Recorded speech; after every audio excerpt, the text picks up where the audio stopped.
User, walang ibang gamot na nakapagpagaling sa aking cirrhosis of the liver, kundi Santon Plus Herbal Capsule lang. The best talaga. Santon Plus Herbal Capsule. Mabibili sa mga butika. Mula sa #1 Smart Dishwashing Paste. Tanggaling-galing mo. Smart Dishwashing Paste ko. Pritong ulam na masebo, plato at kaldero. Tanggaling for everyday. Ganyan pag Smart ang dishwashing paste. May double tanggaling formula. Tanggal galing ang sebo at bakterya. Bahid para walang bahid, linis fantastic sa metal at plastic. #1 ko to. Tanggaling-galing mo. Smart Dishwashing Paste. Heavy duty linis bawat pahid. Smart Dishwashing Paste, manufactured by ACS Manufacturing Corporation. ISO certified, world-class quality. ACS. Antabayanan, susunod na ang mas pinalawak at mas pinahaba na pagbabalita mula Luzon, Visayas, Mindanao at worldwide. RMN Network News. Oras sa buong kapuluan, alas 7 ng umaga.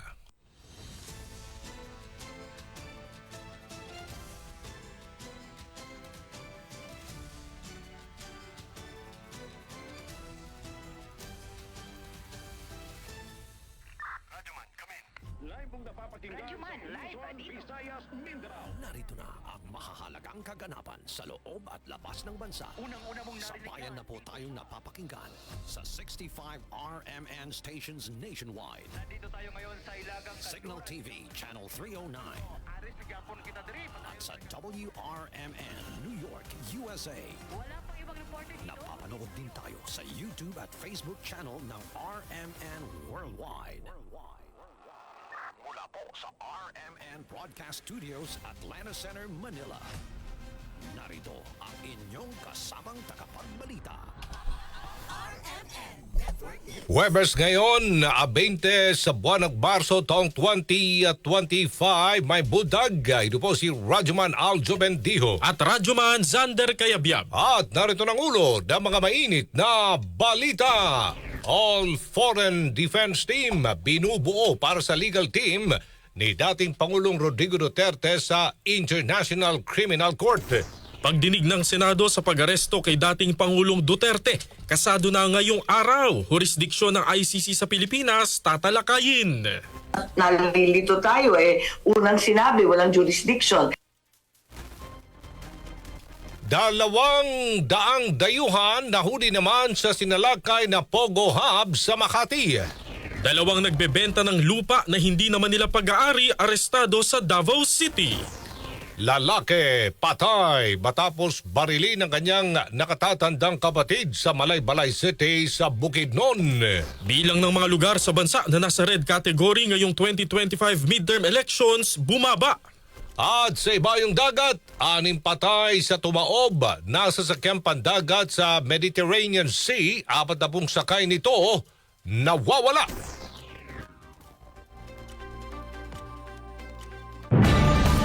Ang nangabuso walang pinipiling biktima. Ako walang pinipiling ipagtanggol. Saan man, kailanman, kampi tayo. Erwin Tulfo, kakampi mo sa Senado. 63 po sa balota sa pagka-senador. Political advertisement paid for and by Erwin Tulfo, 81 Mother Ignacia Street, Quezon City. Ang nangabuso walang pinipiling biktima. Ako walang pinipiling ipagtanggol. Saan man, kailanman, kampi tayo. Erwin Tulfo, kakampi mo sa Senado. 63 po sa balota sa pagka-senador.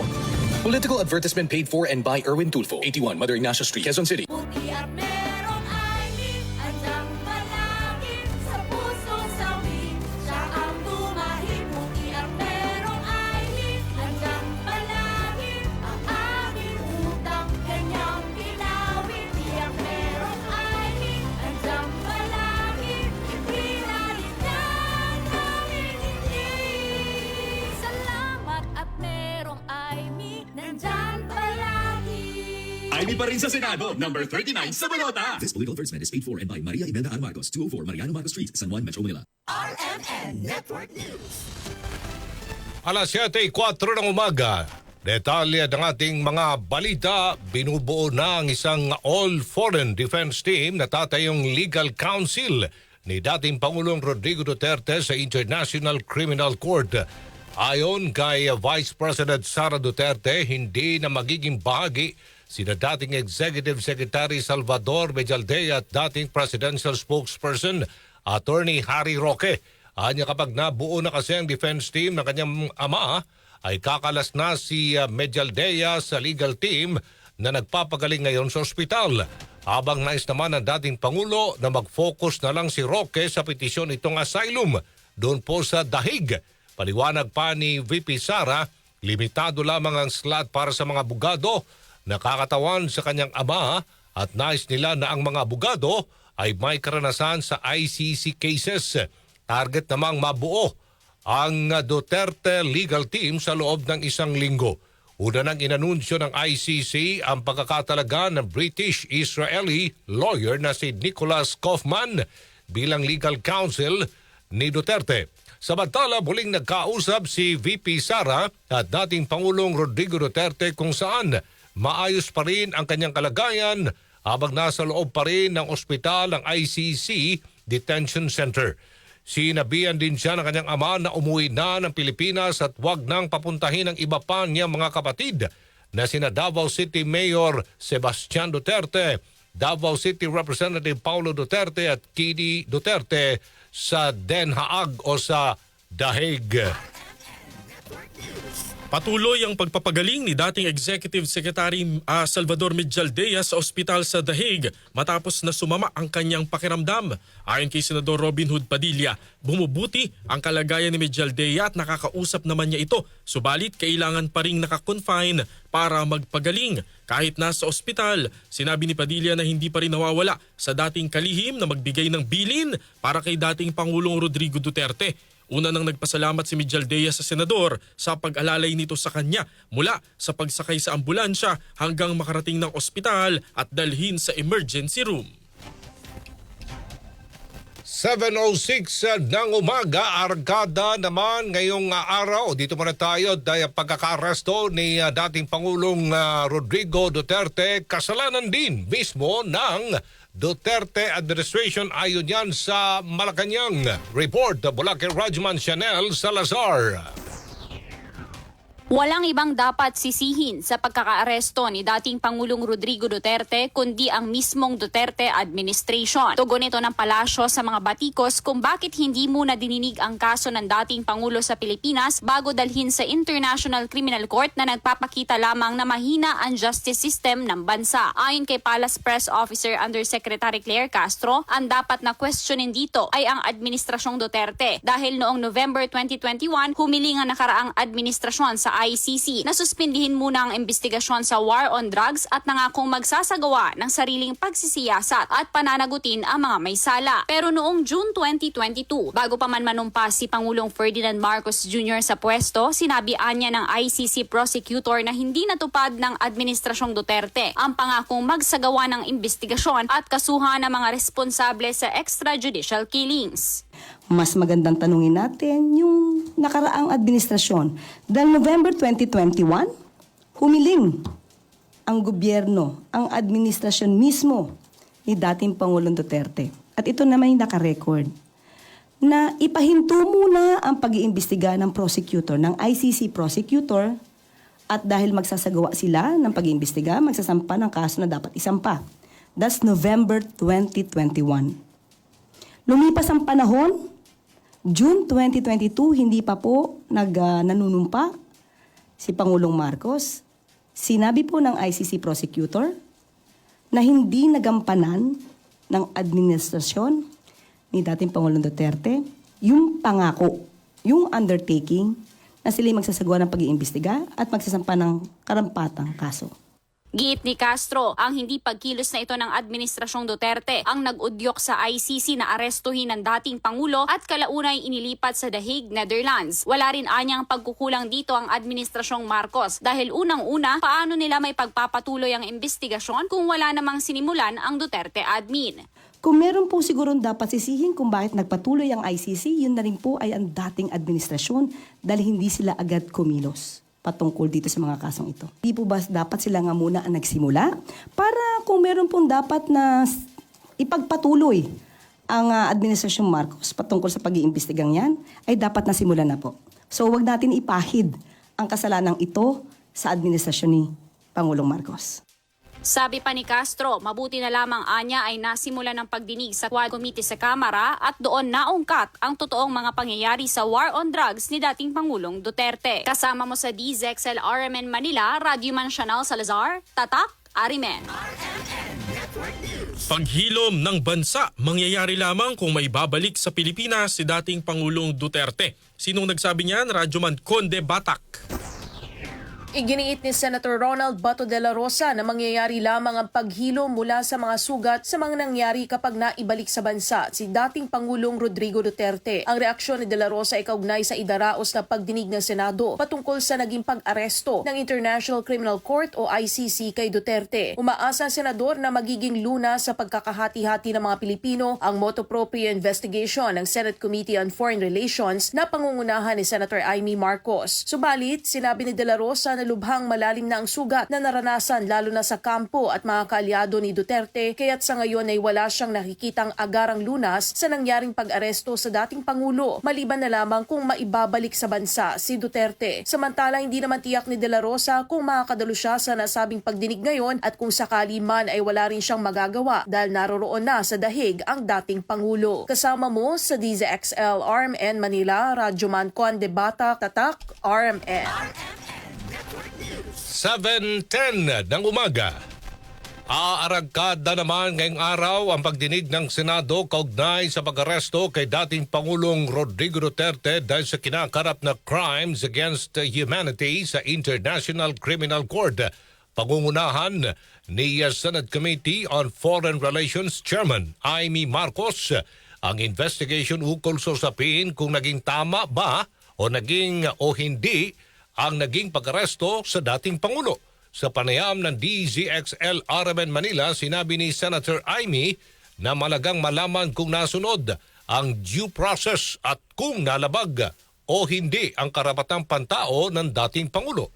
Kasi paulit-ulit na sinasabi na walang jurisdiction, walang karapatan ang ICC sa Pilipinas kung saan ang mga korte ay umaandar at kompleto naman ang mga huwes natin. Bakit nakapasok yan? Anong kinalaman ng Interpol? At bakit sila bigla ang dahilan at sila ang nagbigay ng warrant? Kaya nalilito tayo unang sinabi, walang jurisdiction. Ikalawa, yung due process na tinatawag nung kinilala ang mga karapatan ni Presidente Duterte dun sa pag-aresto. Talaga bang ganon?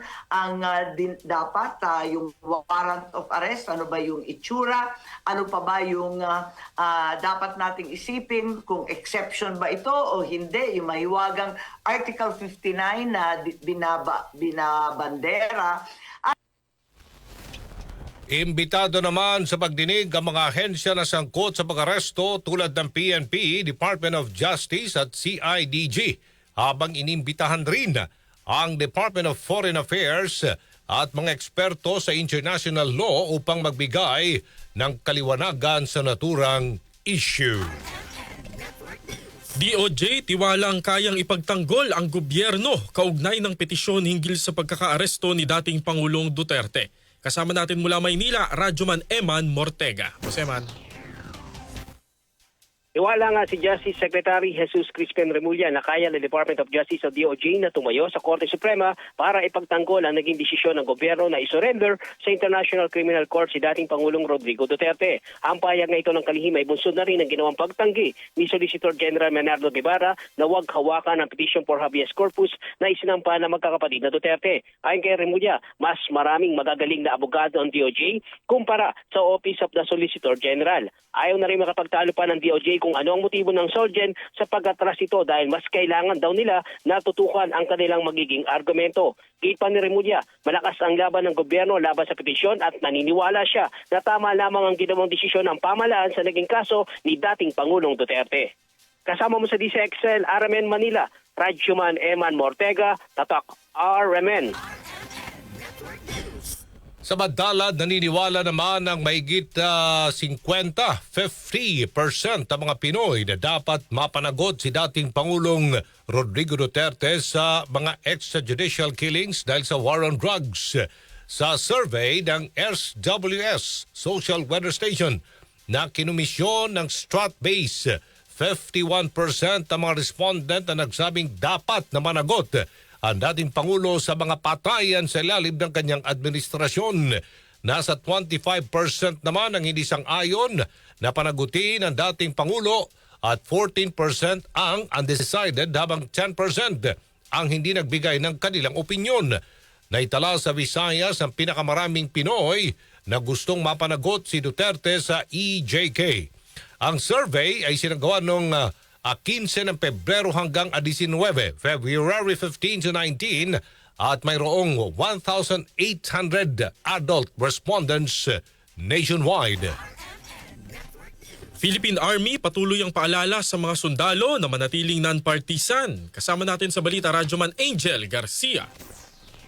Sa gitna ng ingay sa politika ngayon, bunsod ng pagkakaaresto kay dating Pangulong Rodrigo Duterte, muling nagpaalala ang Philippine Army sa lahat ng tauhan nito na manatiling non-partisan. Ayon kay Philippine Army spokesperson Colonel Louis de Maala, bilang non-partisan ng kanilang institusyon, ipinagbabawal sa lahat ng mga sundalo ang pagsali sa anumang aktibidad na may kinalaman sa politika. Gayun din ang pagbibigay ng pampubliko opinyon ukol sa mga isyong pampolitika. Sinabi pa ni de Maala na ang sinumang nais maghayag ng kanilang personal na pananaw o saloobin sa politika ay dapat munang magbitiw sa tungkulin o talikuran ang kanilang pagiging sundalo. Paliwanag ni de Maala, layo nitong mapanatili ang integridad ng Philippine Army. Sa kabila niyan, nanatiling focus ang Philippine Army sa pagprotekta sa soberanya ng bansa ng may disiplina at profesionalismo. Kasama mo sa DZXL and Manila, Radyoman Angel Garcia, Tatak RMN.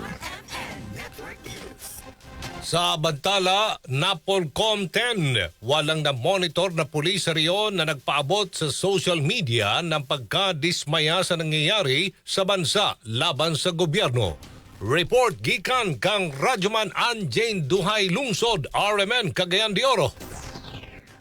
Nilinaw ng National Police Commission o Napolcom Region 10 na wala pa silang na-monitor o natanggap na reklamo na may isang sakop ng Philippine National Police o PNP sa rehiyon na nag-post sa social media na nagpapahiwatig ng sama ng loob o pagkadismaya sa mga nangyayari sa bansa laban sa gobyerno. Ito ang kinumpirma ni Napolcom 10 Police Regional Affiliate Board o PIRAB Chairman Attorney Robert Loel Ilango matapos nag-trending ang isang patrolman na bumaba sa kasalukuyang administrasyon. Sa isinagawang kapihan sa PAA, sinabi ni PIRAB Chairman Ilango na sa kasalukuyan nagsasagawa na sila ng monitoring sa social media at wala silang na-monitor na pulis sa rehiyon na nagpo-post ng kanyang hinanakit sa nangyayari ngayon sa bansa. Dagdag pa nito na kung may susubok man, siguro nagdadalawang isip na dahil talagang may kahihinatnan. Kasama mo sa RMN Cagayan de Oro, Radyoman Ani Jane Duhay Lungsod, Tatak RMN. At susunod sa RMN Network News, Malacanang, hinamon si VP Sara na umuwi na ng bansa para harapin ang mga kasong kinakarap niya gaya ng confidential funds. At 200 dayuhan nahuli sa sinalakay na Pogo Hub sa Makati.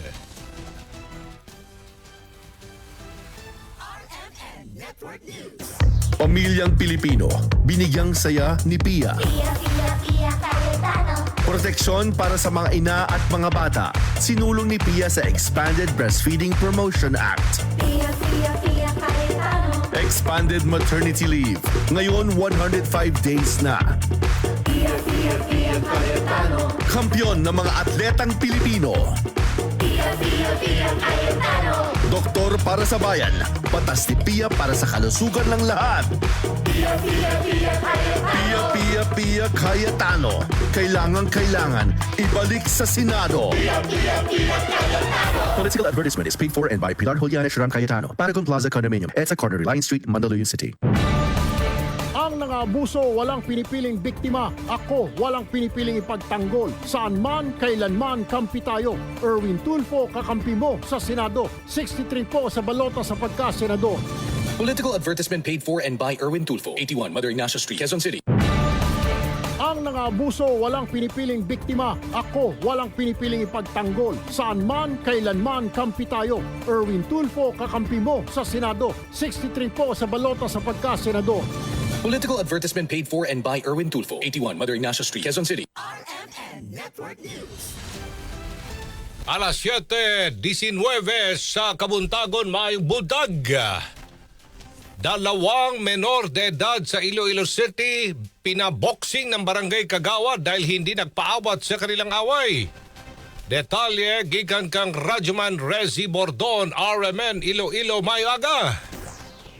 Nagmisto lang isang boxing match ang tagpo sa isang barangay sa lungsod ng Iloilo matapos na binigyan ng boxing gloves ng isang barangay official ang dalawang kabataan matapos nagkalitan dahil lang sa away sa social media. Ayon sa report, isang 15 anyos na babae at 14 anyos na lalaki na sinasabing miyembro ng LGBTQIA+ community ang nagsuntukan sa harap ng mga kumakantsaw ng mga residente. Inamin ni Barangay Kagawad Lenny Ingada na siyang nag-organisa ng away dahil sa galit buhat ng hindi nagpapaawat ang dalawa sa pagbatuhan ng mga salita. Nakatamo ng sugat sa tuhod ang babae at sumakit ang leeg nito pagkatapos ng away.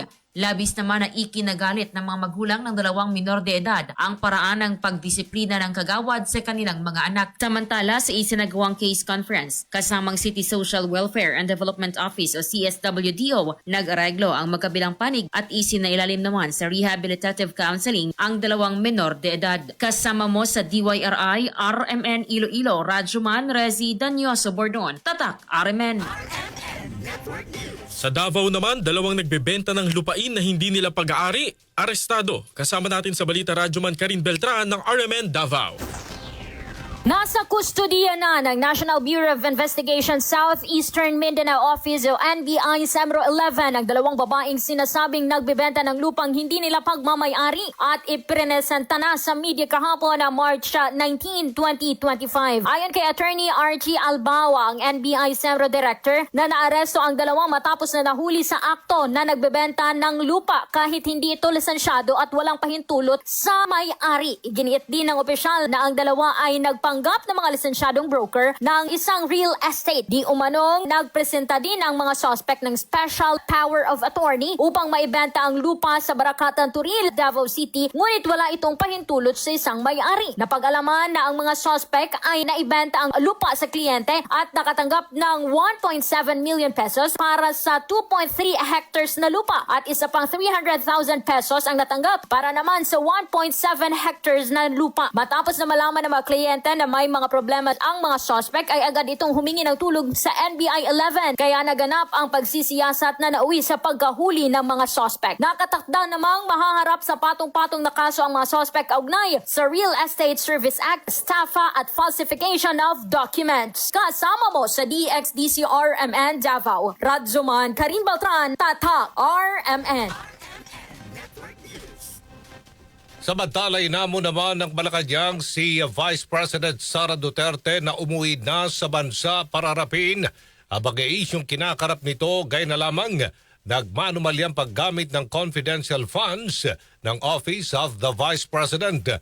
Ayon kay Presidential Communications Office Undersecretary at Palace Press Officer Claire Castro, naintindihan naman nila ang pinagdadaanan ng pangalawang Pangulo matapos arestuhin ng Interpol ang kanyang amang si dating Pangulong Rodrigo Duterte. Si VP Sara ay nasa the Netherlands ngayon para tulungan ang kanyang amang kumaharap sa mga kasong crime against humanity dahil sa madugong drug war nung nakarang administrasyon na ikinamatay ng libu-libo katao. Pero binigyan din ni Castro na hindi dapat makalimutan ng pangalawang Pangulo ang kanyang responsibilidad bilang pangalawang Pangulo. Siya po dapat ay nagtatrabaho hindi lang para sa kanyang ama, although na acceptable po at maiintindihan po natin sa ngayon ang kanyang nararamdaman. Pero tandaan niyo po niya, sinasabi niya po, milyon na Pilipino ang bumoto sa kanya at kailangan din po niyang pagsilbihan ito. Samantala, duda naman ng pangalawang Pangulo sa authenticity ng mga ebidensyang gagamitin sa kanya sa impeachment trial, lalo na sa issue ng confidential funds. Ayon kay VP Sara, hindi niya tiyak kung ang mga dokumentong gagamiting ebidensya laban sa kanya ay mga papeles na isinumite ng Office of the Vice President.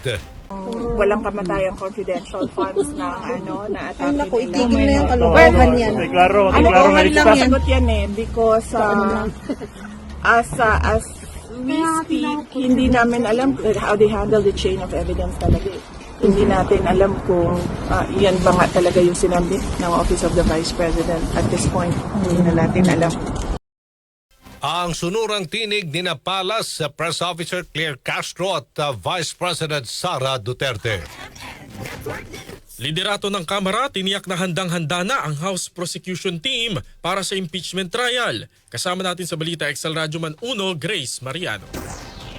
Tiniyak ni House Speaker Ferdinand Martin Romualdez sa publiko na handang-handa na ang House Prosecution Team para sa impeachment trial ni Vice President Sara Duterte. Ayon kay Romualdez, inireport sa kanya ng mga kongresistang tatayo bilang prosecutors na preparado na sila na mag-present ng kaso sa oras na ikasa ang paglilitis sa Vice Presidente. Diin ni Romualdez masusing sinuri ng prosecution panel ang mga ebidensya at legal arguments upang matiyak ang matibay at makatotohanan na presentasyon sa harap ng Senado na tatayong impeachment court. Kaugnay nito ay pinuri naman ni Romualdez sa Senate President Francis Chis Escudero at ang pamunuan ng Senado dahil sa kanila ding paghahanda para sa impeachment trial. Mensahe ito ni Romualdez makaraang pagbigyan ni Escudero ang hiling ng Kamara na magsagawa ng ocular inspection at magkaroon ng kwarto sa Senado na magagamit ng prosecutors at ng House Secretariat sa oras na magbukas ng impeachment court at simulan ang paglilitis. Kasama mo sa DZXL RMN Manila, Radyo Man Grace Mariano, Tatak RMN.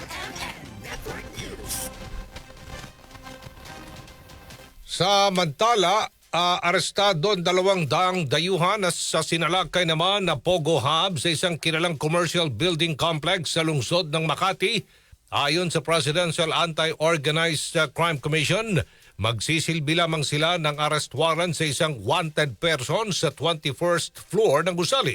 Bumungad agad sa mga operatiba ng PAOCC o PAOK ang mga computer na ginagamit sa pagpapatakbo ng online gambling at nang ma-verify ay lumabas na wala itong lisensya sa PAGCOR. Bukod sa 200 dayuhan ay nahuli rin ang 16 na lider ng naturang Pogo Hub. Nakuha rin doon ang mga text blaster at IMSI catcher na ginagamit sa scamming operation. Isasagawa naman ang inquest proceeding sa mga nahuling dayuhan ngayong araw. Kakausapin ng Department of Transportation ang Transport Group na Manibela kasunod ng plano nilang magkasa ng 3 araw na transport strike. Sa pahayag ng DOTR, magkakasa sila ng dialogo para matiyak na ligtas at komportable ang mga commuter habang sinisiguradong hindi naman nababaliwala ang kapakanan ng mga driver at operator. Pinaghahandaan naman ng DOTR, LTFRB at LTO ang nakaambang transport strike. Sa panayam ng DZXL RMN Manila, kay Manibela Chairman Marval Buena, nasa 150,000 na tsuper sa buong bansa ang inaasahang lalahok sa tigil pasada simula sa Lunes. Nilinaw naman ni Valbuena na hindi sila tutol sa PUV modernization pero nais nilang itama ang maling pagpapatupad nito. Dahil dito balak ng grupong kasuhan sa Ombudsman ang mga opisyal ng LTFRB.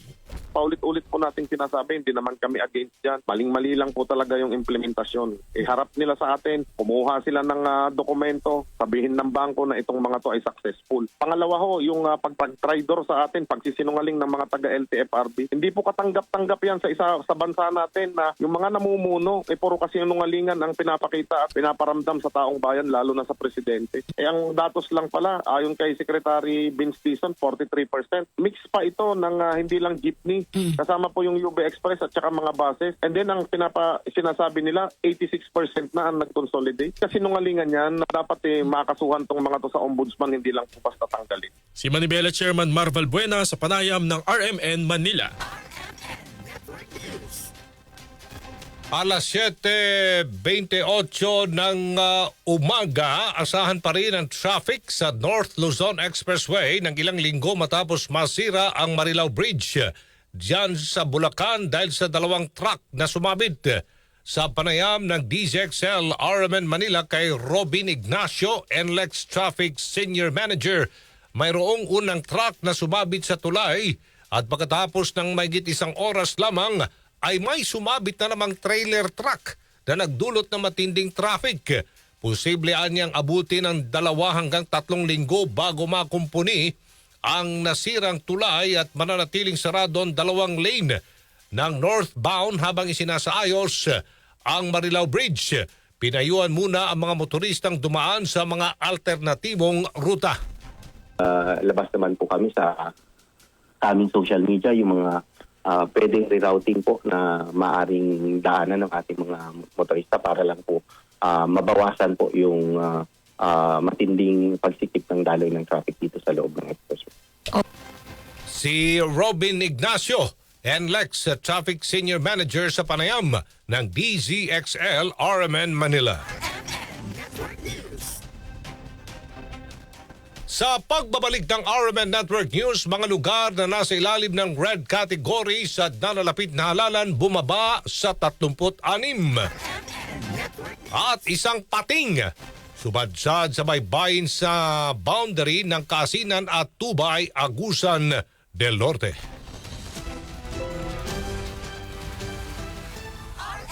Network News. Ang nang-aabuso walang pinipiling biktima. Ako walang pinipiling ipagtanggol. Saan man, kailanman, kampi tayo. Erwin Tulfo, kakampi mo sa Senado. 63 po sa balota sa pagka-senador. Political advertisement paid for and by Erwin Tulfo, 81 Mother Ignacia Street, Quezon City. Ang nang-aabuso walang pinipiling biktima. Ako walang pinipiling ipagtanggol. Saan man, kailanman, kampi tayo. Erwin Tulfo, kakampi mo sa Senado. 63 po sa balota sa pagka-senador. Political advertisement paid for and by Erwin Tulfo, 81 Mother Ignacia Street, Quezon City. RMN Network News. Alas 7:30 na ng umaga, lalaki patay matapos barilin ang kanyang nakatatandang kapatid sa Balay-Balay City sa Bukidnon. Detalye gikan kang Radyoman Mark Micabalo, RMN Malay-Balay. Patay ang isang 28 taong gulang na lalaki matapos barilin ng kanyang nakatatandang kapatid, partikular sa Purok 1B, Barangay Miglamin, dito sa lungsod ng Malaybalay sa probinsya ng Bukidnon. Ang biktima ay kinilalang si Brian Daval, walang asawa, habang ang suspect naman na nakatatandang kapatid ng biktima ay kinilalang si Orville Daval, 41 taong gulang at pawang naninirahan sa naturang lugar. Ayon sa report na nagkaalitan, di umano ang biktima at isa pang kapatid nitong lalaki na naging dahilan para habulin nito ng itak ang kapatid. Siya namang pagdating ng suspect at agad ditong inawat ang biktima, bagamat siya pa ang gustong tagain ng kapatid. Dahil sa insidente, walang nagawa ang suspect kung hindi depensahan ng sarili, dahilan para barilin nito ang kapatid. Nagtamo ng sugat sa kanang hita ang biktima na sinubukan pang dinala sa pagamutan, bagamat binawian na ng buhay. Posibleng naubusan di umano ng dugo ang biktima dahil may kalayuan ang tirahan nito sa ospital. Nasa pangangalaga na ngayon ng Malaybalay City Police Station ang suspect, habang labis naman ang pagdadalamhati nito sa kanyang nagawa na kinamatay ng sariling kapatid. Kasama mo sa RMNDX MB Malaybalay at ng 95.3 IFM News Bukidnon, Matik, Radyoman Mark Micabalo, Tata, RMN. Isang pating sumadsad sa baybayin ng boundary ng Kaasinan at Tubay sa Agusan del Norte. Kasama natin sa balita Radyoman Prince de las Marias ng RMN Butuan. Isang pating ang nakita sa dalampasigan sa boundary ng Kaasinan at Tubay, Agusan del Norte. Makikita ang may nakakabit na isda sa katawan ng pating na posibleng anak nito. Ito ang klase ng pating na tinatawag na remora o mas kilala bilang sucker fish. Ang sucker fish ay nabubuhay ng commensalism, isang symbiotic na relasyon kung saan ang isang species ay nakikinabang habang hindi nakapinsala sa isa. Sa ngayon ay patuloy pang inimbestigahan kung bakit napadpad sa dalampasigan ng karagatan ang nasabing pating. Kasama mo sa RMN DXBC Butuan, Radyoman Prince de las Marias, Tatak, RMN. Sa Bantala, oras natin, alas 7:33 ng umaga, bumaba ang bilang ng mga lugar sa bansa na nasa ilalim naman ng red category o may seryosong banta ng karahasan at armadong grupo ngayong May 12 midterm election. Sa inilabas na inisyal na listahan ng Commission on Elections para sa areas of concern ngayong halalan, bumaba sa 36 ang nasa red category mula sa dating 38. Ilan sa mga lugar na nasa red category sa Bangsamoro Autonomous Region in Muslim Mindanao ay ang Piagapo sa Lanao del Sur, Dato Hofer Ampatuan, Sharif Agwak, Dato Paglas at Sultan Mastura sa Maguindanao del Sur. Samantala, mga lugar na nasa yellow category mula sa 188 noong Enero ay umakyat naman sa 194. Sa green category mula sa 1,239 noong Enero ay nadagdagan at umakyat na sa 1,256 ngayong buwan. Habang bumaba naman ang mga lugar na nasa orange category na mula 177 ay 156 na ngayon. Inilalagay ng COMELEC ang orange category sa mga lugar na may banta ng mga armadong grupo, habang yellow category naman sa mga area na may history of election-related incidents sa mga nakalipas na halalan. Sisimulan na ngayong araw ang enrollment period para sa kauna-unahang overseas online voter. Ang enrollment period ay magtatagal ng hanggang Mayo 7. Ayon sa COMELEC, mahalaga ang pre-enrollment para makaboto online ang isang registered overseas voter. Dapat lamang tiyakin na sila ay rehistradong overseas voter bago magpa-enroll. Sa panayam ng DZXL RMN Manila, sinabi ni COMELEC Chairman George Erwin Garcia na tiwala silang tataas pa ang voter turnout sa ibang bansa dahil sa pagpapatupad ng overseas online voting. Noong pong 2022 election, presidential po yan, ay 40.59% ang nakaboto sa ating mga kababayan. Pinakamataas na po yan, kaya lang hindi pa nga nakaka 50% man lamang. Ngayon po, dahil tayo ay meron ng internet voting para sa kanila, ibig sabihin hindi na nila kinakailangan pumunta sa embahada o konsulada para sila ay makaboto o padadalan sila ng envelope na naglalaman ng balota. Gamit lang ang kanilang cellphone, laptops, iPad, makakaboto na po sila ngayon. Ay ang hope po natin, kahit hindi na umalis sa kanilang pinagtatrabahuan o sa mga bahay nila, ay makakaboto na po sila. Kaya baka sakali pong tumaas na ang bilang ng mga botanteng boboto para sa ating mga kababayan abroad. Magsisimula naman ang overseas voting period sa Abril 13 hanggang sa Mayo 12. Negros Occidental nakapagtala naman ng pinakamaraming COMELEC gun ban violators sa buong Western Visayas.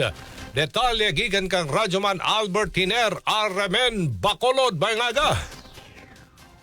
Nakapagtalang lalawigan ng Negros Occidental na may pinakamaraming COMELEC gun ban violators sa buong Western Visayas o Region 6 batay sa record ng Police Regional Office 6 mula Enero 12 hanggang Marso 18 ngayong taon. Nakapagtala ng 44 COMELEC gun ban violators ang Negros Occidental Police Provincial Office, sinundan ng Iloilo Police Provincial Office 19 violators, Capiz Provincial Police Office 14, Bacolod City Police Office Siyam, Iloilo City Police Office 5, Aklan Provincial Police Office 4, Antique Police Provincial Office at Regional Mobile Force Battalion 6 na may tig-3 violators. Maliban sa mga sibilyan, may ilang uniform personnel din ang nahuli. Sa ngayon, may 70 mga baril ang nakumpiska, kasama na ang mga gun replicas at mga eksplosibo ang Regional Office 6. Kasama mo sa RMN DYHB Bacolod, Radyoman Albert Hiner. Tatak RMN.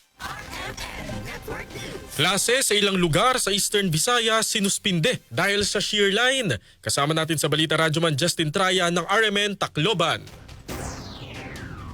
Nararanasan na ang malakas na pagulan sa Eastern Visayas dulot ng shear line, dahilan upang suspendihin ng ilang lokal na pamahalaan ang klase sa rehiyon. Ayon sa pinakahuling weather advisory ng Pag-asa, isinailalim na sa red rainfall warning ang buong probinsya ng Leyte, Samar, Eastern Samar, Southern Leyte at Biliran. Dahil dito, agad na naglabas ng kautusan ng ilang LGU ng suspensyon ng klase sa lahat ng antas sa ilang bayan sa Leyte, Biliran, Samar at Tacloban City. Sa Tacloban City, ilang kalsada na ang hindi madaanan ng light vehicles dahil sa baha. Gayon din, apektado ng pagbaha ang mga kalapit bayan ng Mayorga at Javier Leyte. Patuloy naman na nagsasagawa ng mahigpit na monitoring ang MDRRMO para sa posibleng paglikas ng mga residente sa mga lugar na mataas ang panganib ng pagbaha at landslide. Kasama mo sa RMN Tacloban, Radyoman Justin Traya, Tatak RMN.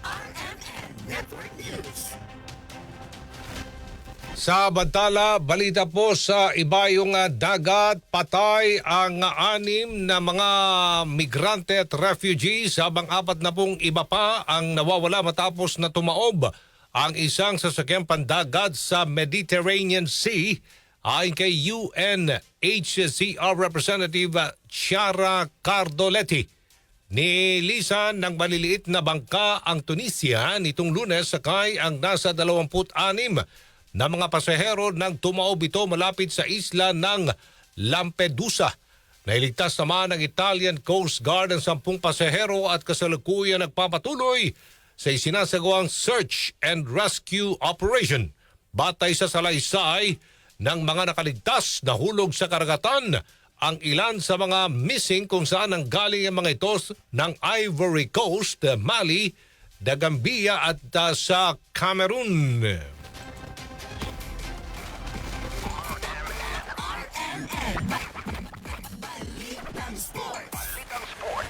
Abanse na sa serye ng TNT Tropang Giga matapos na makakuha ang ikalawang panalo kagabi laban sa Barangay Ginebra sa score na 87-85 sa Game 3 ng PBA Commissioners Cup Finals sa PhilSports Arena sa Pasig. Sa ngayon, 2-1 na ang kalamangan ng TNT sa Best of 7 Championship. Bumida sa panalo ng Tropang Giga si Ray ng Batak na tinanghal din bilang Best Player of the Game matapos magbuhos ng 24 points kasama ang 5 3-pointer. Ang huling 3-point shot ni ng Batak ang tuluyang nagpalubog sa Gene Kings. Minalas pa ang Ginebra dahil hanggang third quarter lang ang inilaro ng kanilang prolific import na si Justin Brownlee matapos na dumanas ng injury sa kamay sa kanang hinlalaki. Sa ngayon, wala pang kasiguraduhan ng Barangay Ginebra kung kailan makakabalik si Brownlee na isinugod na rin sa ospital.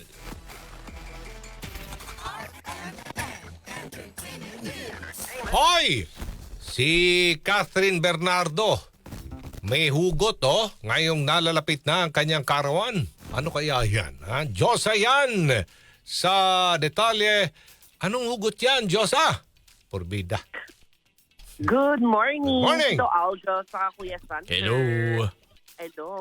Ayan nga. Ito nga. Inamin ng aktres at box office queen na si Catherine Bernardo na may halong takot ang nararamdaman niya ngayong papalapit na ang kanyang kaarawan. Turning 29 na si Kat sa March 26 at aminado siyang may takot factor siyang nararamdaman sa pagdagdag na naman ng 1 taon sa kanyang edad. Gayunpaman, nagpasalamat pa rin siya dahil nalagpasan niya ang maraming pagsubok na dumating sa kanyang buhay.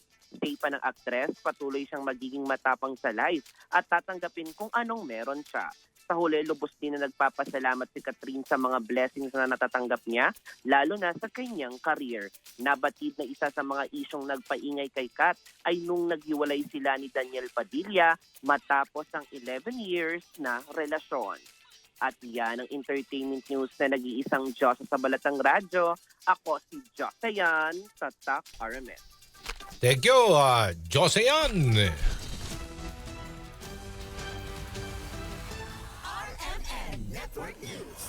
At sumainyo po ang mga nangunguna mga balita. Ito po si Radyoman Aljo Bendijo. At Radyoman Zander Kayabyab. Mula po sa RMN Broadcast Studios, Atlanta Center, Manila. Mayong buntag, Pilipinas.